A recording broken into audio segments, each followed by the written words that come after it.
ನಮಸ್ಕಾರ, ನಾನು doctor Arjun S Kashyap. ನಮಸ್ಕಾರ, ನಾನು ಡಾಕ್ಟರ್ ಶರತ್ ಚಂದ್ರ. ನಾವು ಶ್ವಾಸಕೋಶ ತಜ್ಞರು Shri Shankara cancer hospital. So ಹೋದ ಸಲ ನಾವು ಡಿಸ್ಕಸ್ ಮಾಡಿದಂತಹ ಪ್ರೊಸೀಜರ್ಸ್, ಶ್ವಾಸಕೋಶ ತಜ್ಞರು ಈಗ ಕ್ಯಾನ್ಸರ್ ಆಸ್ಪತ್ರೆಯಲ್ಲಿ ಏನೇನು ಸೌಲಭ್ಯಗಳನ್ನು ನೀಡ್ತೀವಿ, ಏನೇನು ಡಯಾಗ್ನೋಸಿಸ್ಗಾಗಲಿ ಅಥವಾ ಟ್ರೀಟ್ಮೆಂಟ್ಗಾಗಲಿ ಉಚಿತವಾದಂಥ ಎಂತೆಂಥ ಪ್ರೊಸೀಜರ್ಸ್ ಮಾಡ್ತೀವಿ ಅನ್ನೋದ್ರ ಬಗ್ಗೆ ನಾವು ಹೋದ ಸಲ ಸ್ವಲ್ಪ ಡಿಸ್ಕಸ್ ಮಾಡಿದ್ವಿ. ಸೊ ಅದರ ಬಗ್ಗೆ ಒಂದು ತಿರುವು ಹಾಕೋದಾದರೆ ಡಾಕ್ಟರ್ ಶರತ್. ಮೇನ್ಲಿ ಶ್ವಾಸಕೋಶದ ತಜ್ಞರಾಗಿ ನಾವು ಪ್ರೊಸೀಜರ್ಸ್ ಅಂದರೆ ಡಯಾಗ್ನೋಸ್ಟಿಕ್ ಪ್ರೊಸೀಜರ್ಸ್ ಹಾಗೂ ಥೆರಪಟಿಕ್ ಪ್ರೊಸೀಜರ್ಸ್ ಅಂತ ಕರೆಯಲಾಗತ್ತೆ. ಡಯಾಗ್ನೋಸ್ಟಿಕ್ ಪ್ರೊಸೀಜರ್ ಅಂತ ಹೇಳಿದರೆ ಒಂದು ಕಾಯಿಲೆಯನ್ನು ಏನು ಕಾಯಿಲೆ ಅಂತ ಗುರುತು ಹಿಡಿಯೋದಕ್ಕೋಸ್ಕರ ಮಾಡುವಂತಹ ಒಂದು ಪ್ರೊಸೀಜರ್ಗೆ ಡಯಾಗ್ನೋಸ್ಟಿಕ್ ಪ್ರೊಸೀಜರ್ ಅಂತ ಹೇಳ್ತೇವೆ. ಥೆರಪಟಿಕ್ ಪ್ರೊಸೀಜರ್ ಅಂದರೆ ಒಂದು ಕಾಯಿಲೆ ಖಚಿತಗೊಂಡಾಗ ಆ ಕಾಯಿಲೆಯಿಂದ ಉಂಟಾಗುವಂತಹ ಸೈನ್ಸ್ ಆ್ಯಂಡ್ ಸಿಂಪ್ಟಮಟಾಲಜಿ ಅಥವಾ ಅದರಿಂದ ಬರುವಂತಹ ಒಂದು ರೋಗ ಲಕ್ಷಣಗಳನ್ನು ಹೇಗೆ ನಾವು ಅದಕ್ಕೆ ಟ್ರೀಟ್ಮೆಂಟ್ ಮಾಡಬಹುದು ಅಂತ ನೋಡೋದಕ್ಕೆ ನಾವು ಥೆರಪಟಿಕ್ ಪ್ರೊಸೀಜರ್ಸ್ ಅಂತ ಕರಿತೀವಿ. ಮೇನ್ಲಿ ಈ ಡಯಾಗ್ನೋಸ್ಟಿಕ್ ಪ್ರೊಸೀಜರ್ಸ್ಗಾಗಿ ಒಬ್ಬ ಶ್ವಾಸಕೋಶ ತಜ್ಞರಾದವರು ಹೇಗೆಲ್ಲ ಶ್ವಾಸಕೋಶದ ಕ್ಯಾನ್ಸರನ್ನು ಡಯಾಗ್ನೋಸಿಸ್ ಮಾಡೋದಾದ್ರ ಇದರ ಬಗ್ಗೆ ಕಳೆದ ಸಂಚಿಕೆಯಲ್ಲೇ ಸಾಕಷ್ಟು ಮಾತಾಡಿದ್ದೀವಿ. ಮುಖ್ಯವಾಗಿ ಒಂದು ಏನು ಅಂತ ಹೇಳಿದರೆ ಬ್ರಾಂಕೋಸ್ಕೋಪಿ ಅಂತ ಒಂದು ಲಾಸ್ಟ್ ಸಂಚಿಕೆಯಲ್ಲಿ ಮಾತಾಡಿದಾಗೆ ಇದೊಂದು ಸಣ್ಣದಾದಂಥ ಒಂದು ಟ್ಯೂಬ್ ಬಾಯಿ ಅಥವಾ ಮೂಗಿನ ಮುಖಾಂತರ ಶ್ವಾಸಕೋಶದ ಒಳಗೆ ಹೋಗಿ ಅಲ್ಲಿ ನಮಗೆ CT ಸ್ಕ್ಯಾನ್ ಅಥವಾ ಇಮೇಜಿಂಗ್ ಇಟ್ಕೊಂಡು ಅದು ಎಲ್ಲಿ ತೊಂದರೆ ಇದೆ ಅಂತ ಕಂಡುಹಿಡಿದು ಅಲ್ಲಿಂದ ಸ್ಯಾಂಪಲ್ ತೆಗೆಯುವಂಥದ್ದಕ್ಕೆ ಬಯೋಪ್ಸಿ ಅಂತ ಹೇಳ್ತೇವೆ.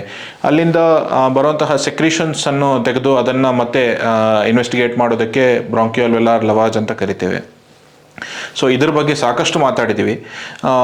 ಮತ್ತೊಮ್ಮೆ ಹೇಳೋದಾದರೆ ಇನ್ನು ಡಯಾಗ್ನೋಸ್ಟಿಕ್ ಪ್ರೊಸೀಜರ್ಸ್ ಆದಂತಹ ಎಂಡೋಬ್ರಾಂಕಿಯಲ್ ಅಲ್ಟ್ರಾಸೌಂಡ್ ಅಂತ ಕರಿತೇವೆ. ಇದು ಶ್ವಾಸನಾಳದ ಹೊರಗಿರುವಂತಹ ಒಂದು ಗೆಡ್ಡೆಗಳನ್ನು ಸ್ಯಾಂಪಲ್ ಮಾಡಲಿಕ್ಕೆ ಉಪಯೋಗಿಸುವಂತಹ ಒಂದು ಪ್ರೊಸೀಜರ್ ಆಗಿರುತ್ತೆ. ಇದರಲ್ಲಿ ಕೂಡ ವಿವಿಧ ಟೈಪ್ಸ್ ಇರುತ್ತೆ. ಒಂದು ಕಾನ್ವೆಕ್ಸ್ ಪ್ರೋಬ್ ಇಬಸ್ ಅಂತ ಹೇಳ್ತೀವಿ, ಮತ್ತು ಇನ್ನೊಂದು ರೇಡಿಯಲ್ ಇಬಸ್ ಅಂತ ಕರಿತೀವಿ. ಇದಲ್ಲದೇನೆ ಕೆಲವೊಂದು ಬೇರೆ ಪ್ರೊಸೀಜರ್ಸ್ ಕೂಡ ಇರುವಂಥದ್ದು. ಅದರಲ್ಲಿ ಒಂದು ಶ್ವಾಸದ ಹೊರಗೆ ಇರುವಂತಹ ಎರಡು ಪದರದ ನಡುವೆ ನೀರು ತುಂಬಿಕೊಂಡು ಅಲ್ಲಿ ಉಸಿರಾಡಲಿಕ್ಕೆ ತೊಂದರೆ ಮಾಡುವಂತಹ ಒಂದು ಪ್ಲೂರಲ್ ಎಫ್ಯೂಷನ್ ಅಂತ ಕರೆಯುವಂಥದ್ದಕ್ಕೆ ಪ್ಲೂರೋಸ್ಕೋಪಿ ಅಂತ ಕೂಡ ಇನ್ನೊಂದು ಡಯಾಗ್ನೋಸ್ಟಿಕ್ ಪ್ರೊಸೀಜರ್ ಬಗ್ಗೆ ಸಾಕಷ್ಟು ನಾವು ತಿಳ್ಕೊಂಡಿದ್ದೀವಿ. ಈಗ ಥೆರಪಟಿಕ್ ಪ್ರೊಸೀಜರ್ಸ್ ಬಗ್ಗೆ ಮತ್ತು ಮೋರ್ ಅಡ್ವಾನ್ಸ್ಡ್ ಪ್ರೊಸೀಜರ್ಸ್ ಬಗ್ಗೆ ಈ ಸಂಚಿಕೆಯಲ್ಲಿ ನೋಡೋಣ. ಡಾಕ್ಟರ್ ಅರ್ಜುನ್ ಸರ್ ಹೇಳಿ. ಸೊ ಡಾಕ್ಟರ್ ಶರತ್ ಹೇಳಿದಾಗೆ ಬೇಸಿಕ್ ಪ್ರೊಸೀಜರ್ಸ್ ಬಗ್ಗೆ ನಾವು ಆಲ್ರೆಡಿ ಹೋದ ಸಲ ತಿಳ್ಕೊಂಡಿದ್ದೇವೆ. ಈ ಸಲ ನಾವು will be moving on to more advance procedures. ಅದರಲ್ಲಿ ಶುರು ಮಾಡೋದಾಗೆ ಬ್ರಾಂಕೋಸ್ಕೋಪಿ ಇಬಸ್ ಅಂತ ಹೇಳ್ತೇವೆ ಒಂದು. ಎರಡನೇದು ರಿಜಿಡ್ ಬ್ರಾಂಕೋಸ್ಕೋಪಿ ಅಂತ ಹೇಳ್ತೀವಿ. ರಿಜಿಡ್ ಬ್ರಾಂಕೋಸ್ಕೋಪಿ ಅನ್ನೋ ಪ್ರೊಸೀಜರಲ್ಲಿ ನಾವು ಬೇರೆ ಬೇರೆ ವಿಧವಾದಂತಹ ಆಕ್ಸೆಸರೀಸ್ನ ಯೂಸ್ ಮಾಡಿ ನಾವು ಅದರಲ್ಲಿ ಒಳಗಡೆ ನಮ್ಮ ಶ್ವಾಸಕೋಶದ ಒಳಗಡೆ ಇರುವಂಥ ತೊಂದರೆಗಳನ್ನು ನಿವಾರಿಸಲು ಏನೇನು ಬೇಕು ಅನ್ನೋದನ್ನು ನಾವು ಮಾಡೋವಂಥದ್ದಕ್ಕೆ ರಿಜಿಡ್ ಬ್ರಾಂಕೋಸ್ಕೋಪಿ ಅಂತ ಹೇಳ್ತೇವೆ. ಇದಲ್ಲದೆ ಮೂರನೇದು ಪ್ಲೂರೋಸ್ಕೋಪಿ. ಸೊ ಪ್ಲೂರೋಸ್ಕೋಪಿ ಅನ್ನೋದಾದರೆ ಶ್ವಾಸಕೋಶದ ಹೊರಗಡೆ, ಲಂಗ್ಸಿನ ಹೊರಗಡೆ ನೀರು ಸೇರಿಕೊಂಡಾಗ ಅದನ್ನು ತೆಗೆಯೋದಾಗಲಿ ಅಥವಾ ಅದರ ಪದರದಲ್ಲಿ ಏನಾದರೂ ತೊಂದರೆ ಇರುವಾಗ ಅದನ್ನು ನಾವು ಸ್ಯಾಂಪಲ್ ಮಾಡೋದು, ಪ್ಲೂರಲ್ ಬಯೋಪ್ಸಿ ಅಂತ ಕರಿತೀವಿ. ಇದನ್ನು ನಾವು ಪ್ಲೂರೋಸ್ಕೋಪಿ ಮುಖಾಂತರ ನಾವು ಅಂಡರ್ ವಿಷನ್ ನಾವು ನೋಡಿಕೊಂಡು ಎಲ್ಲಿ ತೊಂದರೆ ಕಾಣ್ತಾ ಇದೆ ಆ ಜಾಗದಿಂದ ಸ್ಯಾಂಪಲ್ ಮಾಡೋಂಥದ್ದನ್ನು ಪ್ಲೂರೋಸ್ಕೋಪಿ ಆ್ಯಂಡ್ ಪ್ಲೂರಲ್ ಬಯೋಪ್ಸಿ ಅಂತ ಕರಿತೇವೆ. ಇದಲ್ಲದೆ ಪ್ಲೂರೋಸ್ಕೋಪಿಯಿಂದ ಪ್ಲೂರೋಡೆಸಿಸ್ ಅನ್ನುವ ಒಂದು ಪ್ರೊಸೀಜರ್, ಬೇಸಿಕಲಿ ಎರಡು ಕ್ಯಾನ್ಸರ್ ಪೇಷಂಟಲ್ಲಿ ಪದೇ ಪದೇ ನೀರು ಸೇರಿಕೊಳ್ಳುವಂಥ ಒಂದು ತೊಂದರೆ ಇದ್ದಾಗ ಆ ಎರಡು ಪದರಗಳನ್ನು ನೀರೆಲ್ಲ ತೆಗೆದು ಆ ಎರಡು ಪದರಗಳನ್ನು ಒಂದಾಗುವ ಹಾಗೆ, ಅಂಟುವ ಹಾಗೆ ಅದನ್ನು ನಾವು ಮಾಡುವಂಥ ಪ್ರೊಸೀಜರೇ ಪ್ಲೂರೋಡೆಸಿಸ್ ಅಂತ ಹೇಳ್ತೇವೆ. ಇದಕ್ಕೂ ಕೂಡ ಪ್ಲೂರೋಸ್ಕೋಪಿ ನಮಗೆ ತುಂಬ ಹೆಲ್ಪ್ ಮಾಡುತ್ತೆ. ಈಗ ಈ ಬಸ್ ಅಥವಾ ಎಂಡೋಬ್ರಾಂಕಿಯಲ್ ಅಲ್ಟ್ರಾಸೌಂಡ್ ಇದ್ರ ಬಗ್ಗೆ ಇನ್ನೂ ಸ್ವಲ್ಪ ತಿಳ್ಕೊಳ್ಳೋದಾದರೆ, ಈ ಬಸ್ ಅಂದರೆ ಬೇಸಿಕಲಿ ಏನು, ಇದು ಯಾರಿಗೆ ಬೇಕಾಗತ್ತೆ, ಇದು ಯಾರು ಮಾಡೋಂಥದ್ದು, ಇದು ಎಲ್ಲಿ ಮಾಡೋಂಥದ್ದು, ಎಷ್ಟು ಸಮಯ ಹಿಡಿಯುತ್ತೆ, ಇದರ ಬಗ್ಗೆ ತಿಳ್ಕೊಳ್ಳೋಣ. ಸರಿ, ಈಗ ಈ ಬಸ್ ಯಾರ್ಯಾರಿಗೆ ಬೇಕಾಗುತ್ತೆ? ಎಲ್ಲ ಕ್ಯಾನ್ಸರ್ ಗಳಿಗೂ ಬೇಕಾಗುತ್ತಾ ಅಥವಾ ಶ್ವಾಸಕೋಶದಲ್ಲಿ ಬೇಕಾಗುತ್ತಾ ಅಥವಾ ಸ್ವಲ್ಪ ತಿಳಿಸ್ಕೊಡಿ ಸರ್. ಸೊ ನಾವು ಹೇಳಿದಾಗೆ ಬ್ರಾಂಕೋಸ್ಕೋಪಿ ಈ ಬಸ್ ಅಂತ ಹೇಳಿದ್ರೆ ನಮ್ಮ ಒಂದು ಟ್ಯೂಬಿನ ಮುಂದಿನ ಭಾಗದಲ್ಲಿ ಒಂದು ಕ್ಯಾಮರಾ ಇರುತ್ತೆ. ಎರಡನೇದು ಅದ್ರ ಜೊತೆ ಒಂದು ಚಿಕ್ಕದಾದಂತಹ ಒಂದು ಅಲ್ಟ್ರಾಸೌಂಡ್ ಸ್ಕ್ಯಾನಿಂಗ್ ಮಾಡುವಂಥ ಒಂದು ಪ್ರೋಬ್ ಇರುತ್ತೆ.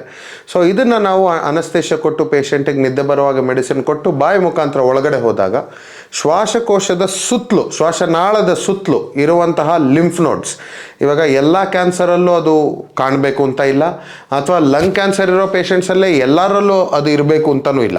ಸೊ ಯಾರ್ಯಾರಲ್ಲಿ ಆ ಮಿಡಿಯಾಸ್ಟಿನಲ್ ಲಿಂಫ್ ನೋಡ್, ಮಿಡಿಯಾಸ್ಟಿನಲ್ ಲಿಂಫೆಡೆನೋಪತಿ ಅಂತ ಹೇಳ್ತೀವಿ, ಅವರಲ್ಲಿ ನಾವು ಕಾನ್ವೆಕ್ಸ್ ಪ್ರೋಬ್ ಈ ಬಸ್ ಅನ್ನೋದನ್ನು ಉಪಯೋಗಿಸಿ ಡಯಾಗ್ನೋಸಿಸ್ಗೆ ಹೆಲ್ಪ್ ಆಗುವಂತೆ ಮಾಡಬಹುದು. ಈಗ ಈ ಮಿಡಿಯಾಸ್ಟಿನಲ್ ಲಿಂಫ್ ನೋಡ್ಸ್ಗೆ ಕಾರಣಗಳು ಹಲವಾರು ಇರ್ಬೋದು. ಸೊ ಮೊದಲನೇ ಆದಂಥದ್ದು ಮೋಸ್ಟ್ ಕಾಮನ್ ಕಾರಣ ಆಗಿರುವಂಥದ್ದು infection. So any non specific infection, ಲಂಗಲ್ಲಿ ನಿಮೋನಿಯಾ ಆಗೋದು ಅಥವಾ ಮತ್ತೊಂದು ನೆಕ್ರೋಟೈಸಿಂಗ್ ನಿಮೋನಿಯಾ ಆಗೋದು, ಫಂಗಲ್ ಇನ್ಫೆಕ್ಷನ್ ಆಗೋದು, ಇದು ಆದಾಗಲೂ ಲಿಂಫ್ ನೋಡ್ ಕಾಣ್ಬೋದು. ಎರಡನೇದಾಗಿ ನಮ್ಮ ದೇಶದಲ್ಲಿ ಮೋಸ್ಟ್ ಕಾಮನ್ ಆಗಿರುವಂಥದ್ದು ಟ್ಯೂಬರ್ಕ್ಯುಲೋಸಿಸ್. ಸೊ ಟಿ ಬಿ ಕಾಯಿಲೆ ಕೂಡ ಮನುಷ್ಯನ ಎಲ್ಲ ಅಂಗಗಳಲ್ಲೂ ಕಾಣಿಸ್ಕೊಳ್ಬೋದಂತ ಒಂದು ಕಾಯಿಲೆ. ಅದರಲ್ಲಿ ಲಿಂಫ್ ನೋಡ್ಸಲ್ಲಿ ಕಾಣಿಸ್ಕೊಳ್ಳೋದನ್ನ ಮಿಡಿಯಾಸ್ಟಿನಲ್ ಲಿಂಫ್ ನೋಡ್ ಟ್ಯೂಬರ್ಕ್ಯುಲೋಸಿಸ್ ಅಂತ ಹೇಳ್ತೀವಿ. ಅದಕ್ಕೆ ನಾವು ಮತ್ತೆ ಈ ಬಸ್ಸನ್ನು ಉಪಯೋಗಿಸಿ ಅದನ್ನು ಟೆಸ್ಟ್ ಮಾಡ್ಬೋದು. ಮೂರನೇದು cancer. As we know, cancer ಬೇರೆ ಬೇರೆ ವಿಧಗಳಿದೆ. ಮೋಸ್ಟ್ ಕಾಮನ್ಲಿ ಲಂಗ್ ಕ್ಯಾನ್ಸರ್, ಅಲ್ಲಿ ನಾವು ಈ ಮಿಡಿಯಾಸ್ಟಿನಲ್ ಲಿಂಫ್ ನೋಡ್ಸ್ ನೋಡ್ತೀವಿ. ಇದಲ್ಲದೆ sometimes kidney cancer, colon cancer, gall bladder cancer, liver ಕ್ಯಾನ್ಸರಲ್ಲಿ ಕೂಡ ನಾವು ಮಿಡಿಯಾಸ್ಟಿನಲ್ ಲಿಂಫ್ ನೋಡ್ಸ್ನ ನೋಡುವಂಥ ಸಾಧ್ಯತೆ ಇದೆ. ಇಂಥವರಲ್ಲಿ ನಾವು ಇದು ಬ್ರಾಂಕೋಸ್ಕೋಪಿ ಮಾಡಿ ಇದನ್ನು ಟೆಸ್ಟ್ ಮಾಡಿ ಮತ್ತೆ ಮುಂದಿನ ಟ್ರೀಟ್ಮೆಂಟ್ ಹೇಗೆ ಅಂತ ನಾವು ಡಿಸೈಡ್ ಮಾಡ್ಬೋದು. ಸೊ ಈ ಮೀಡಿಯಾಸ್ಟೈನಲ್ ಲಿಂಫ್ ನೋಡ್ ಸ್ಯಾಂಪ್ಲಿಂಗ್, ಅಥವಾ ಈಗ ನಿಮ್ಮ ಸ್ಕ್ರೀನ್ ಮೇಲೆ ಕಾಣುವಂಥ ಒಂದು ಫೋಟೋನಲ್ಲಿ ನೀವು ನೋಡ್ಬೋದು, ಇಲ್ಲಿ ಶ್ವಾಸನಾಳ ಇದೆ. ಶ್ವಾಸನಾಳದ ಸುತ್ತ ಆ ಕಡೆ ಈ ಕಡೆ ಸಣ್ಣದಾದಂತಹ ಗೆಡ್ಡೆಗಳಿದೆ. ಇದಕ್ಕೆ ಮೀಡಿಯಾಸ್ಟೈನಲ್ ಲಿಂಫ್ ನೋಡ್ಸ್ ಅಂತ ಕರಿತೀವಿ. ಸೊ ಇದರ ಸ್ಯಾಂಪಲಿಂಗ್ಗೆ ಈ ಬಸ್ ಸ್ಯಾಂಪಲಿಂಗ್ ಅಂತ ನಾವು ಹೇಳ್ತೇವೆ. ಇದಲ್ಲದೆ ಇನ್ನೊಂದು ತರಹದ ಈ ಬಸ್, ರೇಡಿಯಲ್ ಈ ಬಸ್ ಅಂತ ಕರಿತೀವಿ. ರೇಡಿಯಲ್ ಈ ಬಸ್ ಅಂತ ಹೇಳಿದ್ರೆ ಒಂದು ಸಣ್ಣದಾದಂಥ ಒಂದು ಯಂತ್ರ.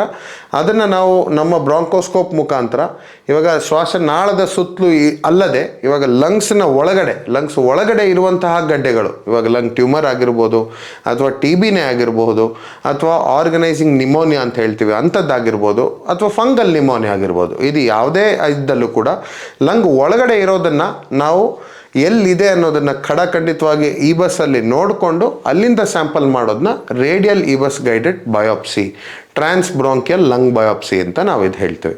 ಸೊ ಇದು ನಮಗೆ ತೊಂದರೆಗಳನ್ನು ಪತ್ತೆ ಹಚ್ಚಿ ಅದಕ್ಕೆ ಏನೇನು ಟ್ರೀಟ್ಮೆಂಟ್ ಕೊಡಬೇಕು ಅನ್ನೋದಕ್ಕೆ ಉಪಯೋಗಕಾರಿಯಾಗಿರುತ್ತೆ. ಸೊ ಈಗ ರಿಜಿಡ್ ಬ್ರಾಂಕೋಸ್ಕೋಪಿ ಬಗ್ಗೆ ಸ್ವಲ್ಪ ತಿಳಿಸ್ಕೊಡಿ ಡಾಕ್ಟರ್ ಶರತ್. ಸೊ ಈಗ ನಾವು ಸಾಕಷ್ಟು ಚರ್ಚೆ ಮಾಡಿರುವಂಥದ್ದು ಬ್ರಾಂಕೋಸ್ಕೋಪಿ, ಅಂದರೆ ಇದು ಫ್ಲೆಕ್ಸಿಬಲ್ ಬ್ರಾಂಕೋಸ್ಕೋಪಿ ಅಂತ ಇನ್ನೊಂದು ಹೆಸರಲಾಗಿ ಕರೆಯಲಾಗುತ್ತೆ. ಇದಕ್ಕೆ ಇನ್ನೊಂದು ವಿಧ ಅಂತ ಹೇಳಿ, ಇನ್ನೊಂದು ಟೈಪ್ ಅಂತ ಹೇಳಿದ್ರೆ ರಿಜಿಡ್ ಬ್ರಾಂಕೋಸ್ಕೋಪಿ ಅಂತ ಹೇಳ್ತೀವಿ. ಒಂದು ಫ್ಲೆಕ್ಸಿಬಲ್ ಬ್ರಾಂಕೋಸ್ಕೋಪಿ ಅಂತ ಹೇಳಿದ್ರೆ ಒಂದು ಫ್ಲೆಕ್ಸಿಬಲ್ ಆದಂತಹ ಒಂದು ಟ್ಯೂಬ್ ಇರುತ್ತೆ. ಆ ಟ್ಯೂಬು ನಮ್ಮ ಶ್ವಾಸನಾಳದೊಳಗೆ ಹೇಗೆ ಫ್ಲೆಕ್ಸಿಬಿಲಿಟಿ ಇರುತ್ತೋ ಅದೇ ಥರ ಫ್ಲೆಕ್ಸಿಬಲ್ ಆಗಿ ಒಳಗೆ ಹೋಗಿ ಅಲ್ಲಿಂದ ಸ್ಯಾಂಪಲ್ ಮಾಡುವಂಥದ್ದು. On the contrary, rigid bronchoscopy ಅಂದರೆ ಇದೊಂದು hard metal tube, approximately 10 to 14 millimetre diameter ಇರುವಂತಹ ಒಂದು ಟ್ಯೂಬ್ ಆಗಿರುತ್ತೆ. ಈ ಟ್ಯೂಬು ನಮ್ಮ ಶ್ವಾಸನಾಳದೊಳಗೆ ಹಾಕಿ ಅಲ್ಲಿಂದ ನಾವು ಮುಂದಿನ ಪ್ರೊಸೀಜರನ್ನು ಮಾಡಲಾಗುತ್ತೆ. ಈ ರಿಜಿಡ್ ಬ್ರಾಂಕೋಸ್ಕೋಪಿಗೆ ಮುಖ್ಯ ರಿಕ್ವೈರ್ಮೆಂಟ್ ಏನು ಅಂತ ಹೇಳಿದ್ರೆ, ಒಂದು OTಯಲ್ಲಿ ಅಥವಾ ಆಪರೇಷನ್ ಥಿಯೇಟರ್ನಲ್ಲಿ ಮಾಡುವಂಥ ಒಂದು ಪ್ರೊಸೀಜರ್ ಆಗಿರುತ್ತೆ ಅಂಡರ್ ಜನರಲ್ ಅನೆಸ್ಥೀಷಿಯಾ. ಜನರಲ್ ಅನೆಸ್ಥೀಷಿಯಾ ಅಂದರೆ ಒಬ್ಬ ರೋಗಿಯ ಕಂಪ್ಲೀಟ್ ಉಸಿರಾಟದ ಕಂಟ್ರೋಲನ್ನು ಮೆಷಿನ್ ಮತ್ತು ಅನೆಸ್ಥೆಟಿಸ್ಟ್ ಇರ್ತಾರೆ, ಅವ್ರು ಕಂಟ್ರೋಲ್ ಮಾಡ್ತಾ ಪೂರ್ತಿ ನಿದ್ದೆ ಬರೆಸಿ ಒಂದು ಮಾಡುವಂಥ ಪ್ರೊಸೀಜರ್ ಆಗಿರುತ್ತೆ. ಫ್ಲೆಕ್ಸಿಬಲ್ ಮತ್ತು ರಿಜಿಡ್ ಯಾವುದಕ್ಕೆ ಫ್ಲೆಕ್ಸಿಬಲ್ ಯಾವುದಕ್ಕೆ ರಿಜಿಡ್ ಅಂತ ಪ್ರೊಸೀಜರ್ ಮೇಲೆ ನೋಡಿಕೊಂಡು ಡಿಸೈಡ್ ಮಾಡಿ ಅದರ ಅನುಗುಣವಾಗಿ ಆ ಪ್ರೊಸೀಜರ್ ಬೇಕಾಗುತ್ತೆ. ಫಾರ್ ಎಕ್ಸಾಂಪಲ್, ಈಗ ಒಂದು ಸಣ್ಣ ಬಯೋಪ್ಸಿ ಮಾಡಬೇಕಾದ್ರೆ ಅವಾಗ ಫ್ಲೆಕ್ಸಿಬಲ್ ಬ್ರಾಂಕೋಸ್ಕೋಪಿ ಸಾಕಾಗಬಹುದು. ಅದೇ ರೋಗಿಯಲ್ಲಿ ಯಾವುದಾದ್ರೂ ದೊಡ್ಡ ಗೆಡ್ಡೆ ಇದ್ದು ಉಸಿರಾಡೋಕ್ಕೆ ತುಂಬ ಕಷ್ಟ ಇರುವಂತಹ ಒಂದು ಸಂದರ್ಭದಲ್ಲಿ ರಿಜಿಡ್ ಬ್ರಾಂಕೋಸ್ಕೋಪಿ ಮತ್ತು ಅಡ್ವಾನ್ಸ್ಡ್ ಪ್ರೊಸೀಜರ್, ಫಾರ್ ಎಕ್ಸಾಂಪಲ್ ಗೆಡ್ಡೆಯನ್ನು ಆದಷ್ಟು ರಿಮೂವ್ ಮಾಡೋದಕ್ಕೆ ಡಿಬಲ್ಕಿಂಗ್ ಅಂತ ಹೇಳ್ತೀವಿ, ಅಥವಾ ಸ್ಟೆಂಟ್, ಹೇಗೆ ನಾವು ಸ್ಟೆಂಟ್ ಬಗ್ಗೆ ಕೇಳಿರ್ತೀವಿ, ನಾವು ಕಾರ್ಡಿಯಾಲಜಿ ಡಿಪಾರ್ಟ್ಮೆಂಟಲ್ಲಿ ಸಾಕಷ್ಟು ಸ್ಟೆಂಟ್ ಬಗ್ಗೆ ಕೇಳಿರ್ತೀವಿ. ಅದೇ ರೀತಿಯಾದಂತಹ ಒಂದು ಸ್ಟೆಂಟ್ ಕಾರ್ಡಿಯಾಲಜಿಯಲ್ಲಿ ಭಾಳ ಸಣ್ಣದಾದಂಥದ್ದು ಯೂಸ್ ಮಾಡುವಂಥದ್ದು. ನಮ್ಮಲ್ಲಿ ಶ್ವಾಸನಾಳಕ್ಕೆ ಬ್ಲಾಕ್ ಆದಾಗ ಅಲ್ಲಿ ಸ್ಟೆಂಟ್ ಹಾಕುವಂಥದ್ದು ಒಂದು ಟೆಕ್ನಿಕ್ ಕೂಡ ಇವಾಗ ಅವೈಲೇಬಲ್ ಇರುತ್ತೆ. ಸೊ ಇದಕ್ಕೆ ರಿಜಿಡ್ ಬ್ರಾಂಕೋಸ್ಕೋಪಿ ಬೇಕಾಗತ್ತೆ. ಸೊ ಯಾವಾಗೆಲ್ಲ ರಿಜಿಡ್ ಬ್ರಾಂಕೋಸ್ಕೋಪಿ ಬೇಕಾಗತ್ತೆ, ಇದರ ರಿಸ್ಕ್ ಕಾಂಪ್ಲಿಕೇಶನ್ಸ್ ಸ್ವಲ್ಪ ತಿಳಿಸ್ಕೊಡಿ ಸರ್. ಸೊ ಡಾಕ್ಟರ್ ಶರತ್ ಮಾತಾಡಿದಾಗೆ ಬೇಸಿಕಲಿ ನಾವೊಂದು ಬಯೋಪ್ಸಿ ಮಾಡುವಾಗ ಮೋಸ್ಟ್ ಆಫ್ ದ ಟೈಮ್ಸ್ ನಾವು ಫ್ಲೆಕ್ಸಿಬಲ್ ಬ್ರಾಂಕೋಸ್ಕೋಪಿನೇ ಇಷ್ಟಪಡ್ತೀವಿ. ಯಾಕೆಂದರೆ ಅದು ಡೇ ಕೇರ್ ಪ್ರೊಸೀಜರ್ ಆಗಿ ಮಾಡ್ತೀವಿ. ನಾವು ಪೇಷಂಟ್ ಬರ್ತಾರೆ, ಪೇಷಂಟ್ಗೆ ಅನಸ್ತೇಷ ಕೊಡ್ತೀವಿ, ನಿದ್ದೆ ಬರೋವಾಗ ಮೆಡಿಸಿನ್ ಕೊಡ್ತೀವಿ, ಲೋಕಲ್ ಅನಸ್ತೇಷ ಕೊಡ್ತೀವಿ, ಫ್ಲೆಕ್ಸಿಬಲ್ ಬ್ರಾಂಕೋಸ್ಕೋಪ್ ಇರುತ್ತೆ, ಅದ್ರ ಮುಖಾಂತರ ಹೋಗಿ ನಾವು ಬಯೋಪ್ಸಿ ಮಾಡೋಂಥದ್ದು. ಒಂದು ಇಂಪಾರ್ಟೆಂಟ್ ಪಾಯಿಂಟ್ ನಾವಿಲ್ಲಿ ಯೋಚನೆ ಮಾಡಬೇಕಾಗಿರೋದು, ಆ ಬಯೋಪ್ಸಿ ಮಾಡುವ ಜಾಗ ಅದು ಸೆಂಟ್ರಲ್ ಏರ್ವೇಲಿದ್ದರೆ, ಅಂದರೆ ಟ್ರೇಕಿಯಾದಲ್ಲಿ ಮೇಯ್ನ್ ಶ್ವಾಸನಾಳದಲ್ಲಿದ್ದರೆ ಆವಾಗ, ಅಥವಾ ಅದು ತುಂಬ ಬ್ಲೀಡಿಂಗ್ ಆಗೋ ಹಾಗೆ ಕಾಣುವಂತಿದ್ದರೆ, ಅದರಲ್ಲಿ ತುಂಬ ರಕ್ತನಾಳಗಳು ಕಂಡು ಅದು ತುಂಬ ಶೈನಿಯಾಗಿ ಕಾಣ್ತಾ ಇದ್ದರೆ, ಈ ಥರ ಸಿಚುವೇಶನ್ಸಲ್ಲಿ ನಾವು ಫ್ಲೆಕ್ಸಿಬಲ್ ಬ್ರಾಂಕೋಸ್ಕೋಪ್ ಬದಲಾಗಿ ರಿಜಿಡ್ ಬ್ರಾಂಕೋಸ್ಕೋಪ್ನ ನಾವು ಉಪಯೋಗಿಸಲು ಇಷ್ಟಪಡ್ತೀವಿ. ಯಾಕೆ? ಎರಡು ಕಾರಣಗಳು. ಒಂದು, ಅವ್ರು ಹೇಳಿದಾಗೆ ಒಂದು metallic tube under general anaesthesia ಕೊಡ್ತೀವಿ, ಬಟ್ ಅದರಲ್ಲಿ ನಾವು ಪೇಷಂಟ್ಗೆ ವೆಂಟಿಲೇಷನ್ ಮಾಡುವಂಥ ಒಂದು ಸೌಕರ್ಯ ನಮ್ಮಲ್ಲಿರುತ್ತೆ. ಈಗ ಟ್ಯೂಬ್ ಹಾಕಿದರೂ ಕೂಡ ಆ ಟ್ಯೂಬ್ ಮುಖಾಂತರವೇ ಪೇಷಂಟಿಗೆ ಆಕ್ಸಿಜನ್, ಆಮ್ಲಜನಕವನ್ನು ಕೊಡುವಂಥ ಒಂದು ವಿಧಾನ ನಮ್ಮಲ್ಲಿದೆ.